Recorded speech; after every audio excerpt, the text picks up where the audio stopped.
අද වීඩියෝ එකෙන් කතා කරන්නේ රබර් සංවර්ධන දෙපාර්තමේන්තුවේ අධිෂ්ඨාන කළමනාකර සහකාර තාක්ෂණික සේවා ගණයේ රබර් සංවර්ධන නිලධාරී දෙපාර්තමේන්තුගත තනතුරේ 3 ශ්‍රේණි සඳහා බදවා ගැනීමේ විවෘත දර විභාගීය 2025 ගැන තමයි කතා කරන්නේ. මේ මුලින්ම සඳහන් කරලා තියෙනවා රබර් සංවර්ධන දෙපාර්තමේන්තුවේ අධිෂ්ඨාන කළමනාකර සහකාර තාක්ෂණික සේවා ගණයේ රබර් සංවර්ධන නිලධාරී දෙපාර්තමේන්තුගත තනතුරේ 3 ශ්‍රේණි සඳහා 41 දිනක බදවා ගැනීම සඳහා පාසදා සුදුසුකම් ලත් ශ්‍රී ලාංකික පුරවැසියන්ගෙන් අයදුම්පත් කැඳවන එක සඳහන් කරලා තියෙනවා. මේ රැකියාවේ ස්වභාවය තමයි ශ්‍රේෂ්ඨගත රාජකාරියක් වෙනවා.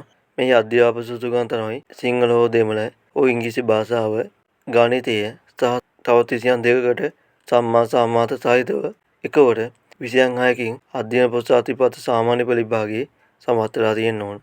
සහ අධ්‍යයන ප්‍රතිපත්ති උසස් පෙළ විභාගයේදී සියලුම විෂයන්ගෙන් සාමාන්‍ය පොදු පරීක්ෂණය හැර එකවර සමත් වෙලා තියෙන්න ඕන. සහ පාරිගණක වදංශකයුම් යතුරු ලියනය ලඝු ලේඛන පිළිබඳ තුතිකා වෘත්ති අධ්‍යාපන කොමිසම සභාව විසින් පිළිගන්නා පාඨමාලාවක් හදාරා තිබීම. වෘත්තීය සුදුසුකම් තමයි තුතිකා වෘත්ති අධ්‍යාපන කොමිසම සභාව විසින් අනුමත ආයතනයක් විසින් පිරිනමනු ලබන දෑවුරුදු කුසිකර්ම ඩිප්ලෝමා සම්පූර්ණ කර තියෙන්න ඕන. කායික සුදුසුකම් තමයි සෑම අපේක්ෂකයෙක්ම ශ්‍රී ලංකාවේ ඕනෑම ප්‍රදේශයක සේවය කිරීමටත් තනතුරේ රාජකාරී ඉටු කිරීමටත් ප්‍රමාණවත් ශාරීරික හා මානසික යෝග්‍යතාවයන් යුක්ත වෙන්න ඕන. වෙනස් සුදුසුකම් තමයි ශ්‍රී ලාංකික පුරවැසියෙක් වෙන්න ඕන. අයදුම්කරුවන් විශිෂ්ට චරිතයකින් යුක්ත වෙන්න ඕන. බදවා ගැනීම සඳහා අවශ්‍ය සියලුම සුදුසුකම් අයදුම්පත් කැඳවීම නිවේදනය ගැසට් නිවේදනයේ සඳහන් වන දිනට සෑම ආකාරයෙන් සම්පූර්ණ කර තියෙන්න ඕන. වැටුප් ක්‍රමය තමයි MN3 වැටුප් ක්‍රමය. සාමාන්‍ය වැටුප් පරිමාණය 52250ක්. ඒ වැඩි වෙනවා 1,400ක් දක්වා.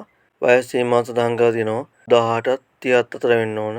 බදවා ගැනීම ක්‍රමය තමයි ලිඛිත විභාගයේ ප්‍රතිඵල මත රබර් සංවර්ධන දෙපාර්තමේන්තුවේ අධ්‍යක්ෂක ජෙනරාල් විසින් තීරණය කර ලබන ආයතනයක් විසින් විභාගය පවත්වනවා. විභාග පැවැත්වීම සහ ප්‍රතිඵල නිකුත් කිරීම සම්බන්ධයෙන් විභාගය පවත්වනු ලබන ආයතනයේ ප්‍රධානියා තීරණයේ අවසාන තීරණය වෙනවා. ලිඛිත විභාගයේ සුදුසුකම් ලබන අයදුම්කරුවන් අතරින් ඉහළම ලකුණු ලබා ගන්නා අයදුම්කරුවන් සුදුසුකම් පරීක්ෂා කිරීම සඳහා සම්මුඛ පරීක්ෂණය සඳහා යොමු කරනවා.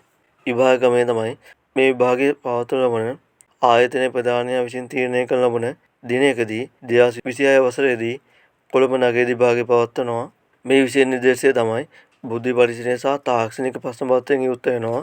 සමත් ලකුණු 40ක සමත් ලකුණකින් යුක්ත වෙනවා. බුද්ධි පරීක්ෂණයේදී අහනවා දේශීය විදේශීය තොරතුරු පිළිබඳ සාමාන්‍ය දැනීම, අපේක්ෂකයාගේ සිතීමේ තර්කානුකූල තත්ත්වය හා තීරණ ගැනීමේ ශක්තිය පරීක්ෂා කිරීම සඳහා මේ ප්‍රශ්න පත්‍රයේ සකස් කර තියෙනවා.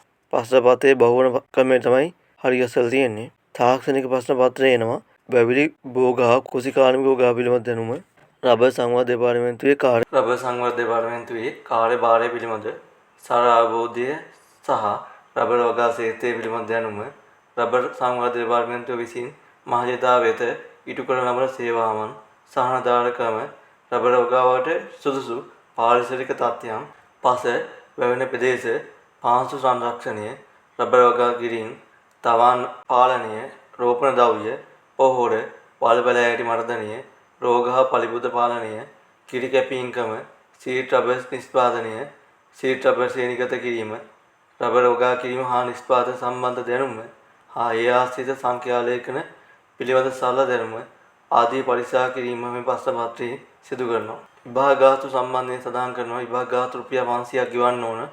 විභාග ගාස්තු ගෙවන්න ඕන අධ්‍යක්ෂක ජෙනරාල් රබර් සංවර්ධන දෙපාර්තමේන්තුව නමින් බාතරමුල්ල මහජන බැංකු ශාඛාවේ ඇති ගිණුම් අංක 208යි 100යි 149යි 027යි 285 කියන ගිණුමට බැරැසී ඕනෑම මහජන බැංකුවේ ශාඛාවකට ගෙවීම් කර ඒ ලැබෙන රිසිට් එක නොගැලසී අයදුම්පතේ අලවන්න ඕන. මේ අයදුම්පත ඒ සම්බන්ධ තොරතුරු මම ඩිස්ක්‍රිප්ෂන් එකේ දාලා තිනවා. ඕනෑම කෙනෙකුට ගිහිල්ලා ඉන් ඩවුන්ලෝඩ් කිරීමේ හැකියාව තියෙනවා. මේ අයදුම්පත හොඳින් පුරවලා ඔයාලට පුළුවන් අධ්‍යක්ෂක ජෙනරාල් රබර් සංවර්ධන දෙපාර්තමේන්තුව අංක 10 10 වන මහල C සෙසිරිපාය දෙවන අදියර බත්තරමුල්ල කියන ලිපිනයට 2025 12 වෙනි මාස 28 වෙනි දිනට පෙර දිනට හෝ ඉදිනට පෙර එවන් එක සඳහන් කරලා තියෙනවා.